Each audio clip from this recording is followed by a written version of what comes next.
Hello bankers, welcome to the channel.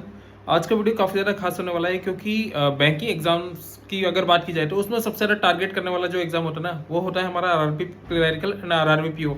And इस बार जो exam को और ज़्यादा खास बना देता है कि जो एग्जाम डेट देखने को मिली है, लाइक हमारा जो आईबीपीएस का कैलेंडर या बैंकिंग के जो कैलेंडर है, उस अकॉर्डिंग सबसे पहले हर बार जो हमें टारगेट करना होता था वो हमारा लाइन बाय लाइन से चल रहा है। लाइक सबसे पहले हम आरआरबी क्लरिकल के लिए जाते थे, फिर हम अपना लेवल अप करते थे एंड आरआरबी पीओ के लिए, फिर IBPS clerical, IBPS PO and इस तरीके से एसबीआई की तरफ बढ़ते थे। लेकिन इस बार ये जो कैलेंडर के अकॉर्डिंग हमें एग्जाम डेट देखने को मिल रही है, तो ये काफी ज्यादा मायने रखती है क्योंकि अब जो आरआरबी पीओ एंड क्लरिकल होंगे ना, वो इस साल के सबसे आखिरी एग्जाम होंगे, मेन स्ट्रीमलाइन जो एग्जाम होते हैं बैंकिंग के। तो एक तरीके से अगर आप आरआरबी पीओ क्लरिकल के लिए जा रहे हो, तो ये मान के चलो कि अब आप एंड गेम में हो, ठीक है। तो आपको प्रिपेयर भी उस अकॉर्डिंग करना होगा क्योंकि इसके बाद आपका बैंकिंग का कोई मेन स्ट्रीम एग्जाम नहीं होगा। तो इसलिए प्रिपरेशन उस लेवल की करेंगे। इस वीडियो में हम हर एक टॉपिक पे बात करेंगे, लाइक आपके जो एग्जाम डेट्स हैं, आपका जो सिलेबस है, आपके बेस्ट सोर्सेज हैं, आपके जो प्रीवियस ईयर कट ऑफ हैं, तो हम सभी एस्पेक्ट को साथ में कवर करते हुए चलेंगे। तो चलिए वीडियो को यहाँ से स्टार्ट करते हैं। तो बात की जाए एग्जाम डेट्स की, तो आपका जो आरआरबी पीओ का प्रीलिम्स होने वाले हैं वो होने वाले हैं 23 22 एंड एंड 24 23 नवंबर में, नवंबर। एंड आपका जो मेंस रहेगा वो रहेगा 28 दिसंबर। तो इस साल के एंड में आप अपने लाइफ का मोस्ट इंपोर्टेंट मेंस एग्जाम दे रहे होंगे, ठीक है। इसी के साथ अगर बात की जाए आरआरबी असिस्टेंट की, तो आपका जो एग्जाम्स है प्रीलिम्स के 4 डेट में होने वाले हैं, 6, 7, 13, 14 दिसंबर। एंड इसका जो मेंस जाएगा गाइज, वो जाएगा 1 फरवरी। तो यहाँ से आपके पास सफिशिएंट टाइम है अगर आपको बीट करना है ना जो कंपटीशन है उसको, या जो पहले से प्रिपेयर्ड है उसको भी। क्योंकि जो दूसरे बंदे हैं वो अभी लगे होंगे आईबीपीएस पीओ में, एसबीआई पीओ में, उसके प्रीलिम्स में, फिर जाएंगे वो उसके मेंस में, फिर आईबीपीएस क्लरिकल, फिर उसके मेंस में। तो समझो उनके लिए चीज़ थोड़ी सी बोलते हैं ना कि अप डाउन चलेगी। लेकिन आप अगर टारगेटेड यहाँ से स्टडी एक प्लान लेके चलते हैं, तो आपके लिए काफ़ी ज़्यादा एक बोलते हैं ना क्रूशियल मोमेंट है, एक बेस्ट अपॉर्चुनिटी है। तो इसको हाथ से नहीं जाने देना है अपने, ठीक है। इसका जो एग्जाम पैटर्न है वो इस एग्जाम को और ज़्यादा खास बनाता है। लाइक इसका जो प्रीलिम्स होता है उसमें आपको सिर्फ क्वांट एंड रीजनिंग से डील करना होता है। ओवरऑल अगर बात की जाए तो 80 क्वेश्चन होते हैं, 80 मार्क्स के होते हैं। उसमें क्वांट में 40 क्वेश्चन होते हैं, रीजनिंग में 40 क्वेश्चन होते हैं। लेकिन टाइम की अगर बात की जाए तो क्वांट में आपको 20 मिनट मिलता है एंड रीजनिंग में आपको 25 मिनट का टाइम दिया जाता है। तो बात की जाए इसके मेंस के पैटर्न की, तो इसमें मेंस में आपको क्वांट एंड रीजनिंग के अलावा 3 सब्जेक्ट और देखने को मिलते हैं। एक तो होता है आपका कंप्यूटर। देखो अदर बैंकिंग एग्जाम्स में कंप्यूटर नहीं देखने को मिलता, लेकिन स्पेशली आरआरबी के लिए हमें कंप्यूटर को टारगेट करना होता है अलग से। इसके लिए एक टारगेटेड स्टडी करनी होती है, ठीक है। इसी के साथ अगर बात की जाए तो एड ऑन सब्जेक्ट आपका पता है कि मेंस में आपको जनरल अवेयरनेस आता है, करंट अफेयर या बैंकिंग अवेयरनेस जिसको बोल सकते हैं। तो एक तो आपके ये 2 सब्जेक्ट को, एक जो इसको और ज़्यादा खास बनाता है वो होता है कि इसमें एक या तो आप इंग्लिश एज अ सब्जेक्ट ले सकते हो या फिर हिंदी। तो ये आपके लिए जो कैंडिडेट हिंदी मीडियम से बिलोंग करते हैं, जो कि एक बैंकिंग एग्जाम्स की तैयारी करना चाहते हैं या फिर गवर्नमेंट जॉब हासिल करना चाहते हैं, तो उनके लिए गोल्डन अपॉर्चुनिटी रहती है, ठीक है। एंड अगर इसके एग्जाम पैटर्न में अगर बात की जाए मेंस में, तो आपके जो जितने भी सब्जेक्ट हैं, 5 सब्जेक्ट में 40 क्वेश्चन पूछे जाते हैं। 40 क्वेश्चन में से आपके मार्क्स अलग अलग होते हैं। लाइक जो क्वांट रीजनिंग और इंग्लिश है, नहीं सॉरी, क्वांट और रीजनिंग है उसमें 50-50 मार्क्स आपके रहते हैं। जो इंग्लिश और जीए है इसमें 40-40 मार्क्स, और जो इंग्लिश है सॉरी जो कंप्यूटर है उसमें आपके 20 मार्क्स का रहता है। अगर बात की जाए क्वांट में आपको 30 मिनट मिलते हैं, रीजनिंग में 30 मिनट मिलते हैं, इंग्लिश में 30 मिनट मिलते हैं। कंप्यूटर की बात की जाए और जनरल अवेयरनेस की बात की जाए तो आपको 15-15 मिनट का टाइम दिया जाता है, ठीक है। और अगर बात की जाए आरआरबी पीओ की, तो यहाँ पे आपको 3 फेज से गुजरना होता है। एक तो होता है आपका प्रीलिम्स, एक आपका मेंस, इसके बाद आपका अगर आप मेंस निकाल लेते हो तो आपका होता है इंटरव्यू, ठीक है। एंड इसी के अकॉर्डिंग अगर बात की जाए आरआरबी क्लरिकल में, तो आपको यहाँ पे सिर्फ 2 ही एग्जाम देने होते हैं, एक तो प्रीलिम्स एंड एक मेंस। अगर आपने मेंस क्वालिफाई कर लिया तो आपको डीवी के लिए बुला लिया जाता है, फिर वहाँ से आपकी ज्वाइनिंग करवा दी जाती है। तो इस तरीके से इनकी प्रोसेस आगे बढ़ती है। अगर बात की जाए स्ट्रेटजी की, तो देखो एक चीज़ का ध्यान रखो कि ये बैंकिंग का एक ऐसा एग्जाम है जिसमें अगर आप बिगनर भी हो ना, तो भी आपके पास इक्वल अपॉर्चुनिटी है अगर आप एक सही वे में तैयारी करते हो कि पहली बार में आपका एग्जाम निकल जाए। क्योंकि इसका जो लेवल हमें देखने को मिलता है वो हमें ईजियर साइड देखने को मिलता है, या इवन अगर अदर बैंकिंग एग्जाम से कंपेयर किया जाए तो हमें ईजिएस्ट साइड पे हमें एग्जाम का पैटर्न देखने को मिलता है, ठीक है। जहाँ पे SBI PO and IBPS PO में हम कॉन्सेप्ट्स एंड लर्निंग वाले पार्ट पे बहुत ज्यादा फोकस कर रहे थे। वहीं पे अगर बात की जाए आरआरबी पीओ एंड क्लरिकल के लिए, तो यहाँ पे हम है ना प्रैक्टिस वाले पार्ट पे बहुत ज्यादा टारगेट करेंगे। उसका रीजन ये है कि जो हमें लेवल एग्जाम का पैटर्न है, जो कि या फिर एग्जाम का लेवल है, उसमें जो क्वेश्चन पूछे जाएंगे ना, उसमें आपको ऐसे क्वेश्चन नहीं देखने को मिलेंगे जो आपको फंसा दें, बहुत ज्यादा फंसा दें, या फिर आपको बहुत ज्यादा लेंदी, बहुत ज्यादा ट्रिकी क्वेश्चन। नहीं, ऐसे कोई क्वेश्चन नहीं होंगे। जो भी क्वेश्चन होंगे ना, वो इस लेवल के होंगे कि इवन जो एक एवरेज कैंडिडेट है ना, वो भी उन क्वेश्चन के आंसर तक पहुंच जाएगा। तो यहाँ पे जो चीज मैटर करेगी ना, वो होगी आपकी प्रैक्टिस, मतलब दो चीजें मैटर करेंगी। प्रैक्टिस से आप किस तरीके से अपनी एक्यूरेसी पकड़ते हो और किस तरीके से अपनी स्पीड को बना के रख रहे हो, क्योंकि जो बंदा सेम क्वेश्चन कम टाइम में बना लेगा ना, वो बंदा यहाँ से एग्जाम निकालेगा, क्योंकि 80 में से 80 क्वेश्चन बनाने वाले होंगे भाई। इसका कट ऑफ जो प्रीलिम्स का जाता है अच्छे लेवल का जाता है, तो इसलिए एग्जाम का लेवल लो है, इसका मतलब ये नहीं है कि एग्जाम निकालना ईजी है। एग्जाम निकालने के लिए हमें प्रैक्टिस उस लेवल की चाहिए होगी, ठीक है। लेकिन हाँ, क्योंकि जो लेवल है वो ईजी आता है तो बच्चों में कॉन्फिडेंस आता है, लेकिन उस कॉन्फिडेंस में एक चीज का ध्यान रखना कि प्रैक्टिस का लेवल बहुत ज्यादा आप करना पड़ेगा, ठीक है। सबसे पहले तो जो बिल्कुल ही बिगनर है ना, जो कि बस तैयारी स्टार्ट ही कर रहे हैं, या फिर अपने जिनका टारगेट सिर्फ आरआरबी पीओ एंड क्लैरिकल ही है, तो उन्हें स्पेशली बोल रहा हूँ कि देखो हमारे पास 120 से ज्यादा दिन है, ठीक है। हम अप्रोक्स 120 मान के चल रहे हैं। आपको 60 दिन पूरी तरीके से अपनी जो लर्निंग वाली प्रोसेस है ना, उस पर कॉन्सेंट्रेट करना है। उसका रीजन ये है कि जब तक आप देखो, आपको जब तक चीजें आएंगी नहीं ना, जब तक आपका फाउंडेशन स्ट्रॉन्ग हो गई नहीं, तब तक आप मार्क्स गेन ही नहीं कर सकते। आप क्वेश्चन तब बना पाएंगे, स्पीड एक्यूरेसी तब लाएंगे जब आपको कॉन्सेप्ट क्लियर हो। तो हम बहुत तगड़े लेवल के क्वेश्चन सॉल्व नहीं करेंगे यहाँ पे, हम बहुत ज्यादा हार्ड मॉक नहीं लगा रहे होंगे, लेकिन स्टिल जो बेसिक कॉन्सेप्ट है ना, जो बेसिक फाउंडेशन है, वो हमारे स्ट्रॉन्ग होना चाहिए। तो हम उस पर बहुत ज्यादा फोकस करेंगे शुरू के 60 दिन, एंड आखिरी के 60 दिन हम ताबड़तोड़ प्रैक्टिस पे जाएंगे, ताबड़तोड़ प्रैक्टिस। हमारे यहाँ पे सीखने वाला बहुत ज्यादा वो नहीं रहता। हाँ, हमारा कोर्स लेंथी है, जैसे क्वांट में अगर बात की जाए तो अरिथमेटिक में बहुत सारे चैप्टर हैं जिनको कवर करने में आपको टाइम लगेगा। आपको जो आपकी रीजनिंग में पजल्स, सिटिंग अरेंजमेंट है, इनमें कॉन्सेप्ट बनाने में टाइम लगेगा। आपकी जो इंग्लिश है या हिंदी आप प्रिपेयर करोगे, उसमें भी आपको टाइम लगेगा। तो चीज समझो कि लर्निंग वाला पार्ट साथ में चलने देना। एंड स्टार्टिंग में अगर आपका 75-80% कोर्स कंप्लीट नहीं हो रहा है, तो आपको फुल लेंथ मॉक नहीं उठाना, ठीक है।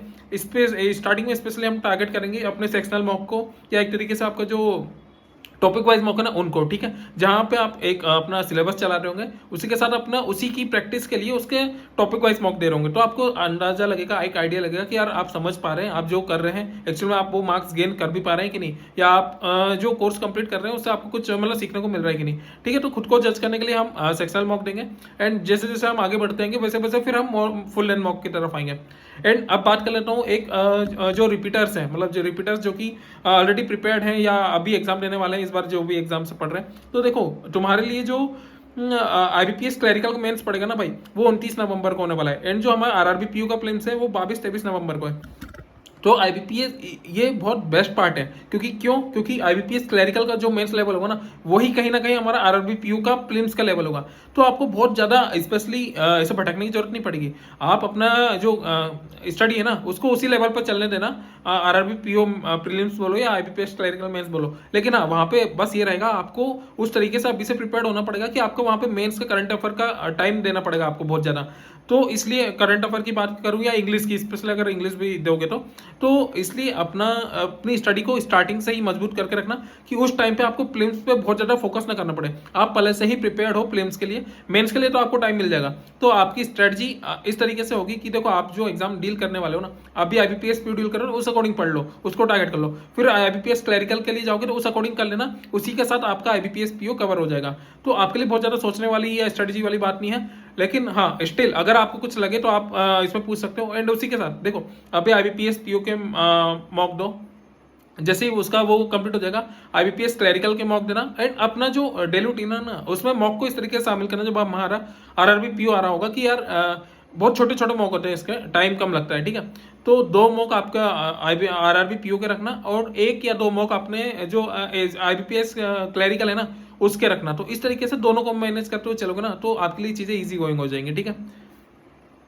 अगर बात की जाए बेस्ट फैकल्टीज की, तो देखो हर एक सब्जेक्ट के लिए मैं आपको 3-3 फैकल्टी सजेस्ट करूंगा, क्योंकि एक्चुअली में क्या होता है ना कि इंडिविजुअली हर कैंडिडेट को अलग टीचर का समझ में आता है। तो ये आप डिसाइड करना कि आपको किसका बेटर समझ में आ रहा है। सबसे पहले अगर बात की जाए क्वांट की, तो क्वांट में आप सबसे पहले जा सकते हो आशीष अरोरा सर के लिए, इसके बाद आप जा सकते हो मोहंती सर के लिए, एंड इसके बाद बैंकिंग के लिए स्पेशली बोलूँ तो आप सुमित वर्मा सर को फॉलो कर सकते हो, ठीक है।